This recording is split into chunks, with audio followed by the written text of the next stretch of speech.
கடவுளுடன் காலை வணக்கம். புனித மத்தேயு எழுதிய நற்செய்தி 5ஆம் அதிகாரம் 17 முதல் 19 வரை உள்ள இறைவார்த்தைகள். அக்காலத்தில் இயேசு தம் சீடரை நோக்கி கூறியது: திருச்சட்டத்தையோ இறை வாக்குகளையோ நான் அழிக்க வந்தேன் என நீங்கள் எண்ண வேண்டாம். அவற்றை அழிப்பதற்காக அல்ல, நிறைவேற்றுவதற்காகவே வந்தேன். விண்ணும் மண்ணும் ஒளிந்து போகும், திருச்சட்டம் யாவும் நிறைவேறும். அதன் ஒரு சிற்றெழுத்தோ ஒரு புள்ளியோ ஒழியாது என உறுதியாக உங்களுக்கு சொல்லுகிறேன்.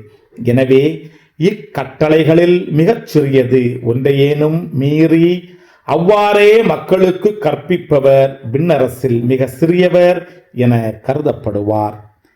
இவை அனைத்தையும் கடைபிடித்து கற்பிக்கிறவரோ விண்ணரசில் பெரியவர் என கருதப்படுவார். கிறிஸ்துவின் நற்செய்தி. இந்த நாள் இனிய நாளாக அமைய வாழ்த்துக்கள். चल चला चल सल सल सल चल चला चल चल चला चल பல பல பல புதுமைகள் பெருமைகள் இனிமைகள் இறங்கிய நல்ல நாள், ஒரு நல்ல நாள், நம் தேவன் தந்த நாள். இது நல்ல நாள், ஒரு நல்ல நாள், நம் தேவன் தந்த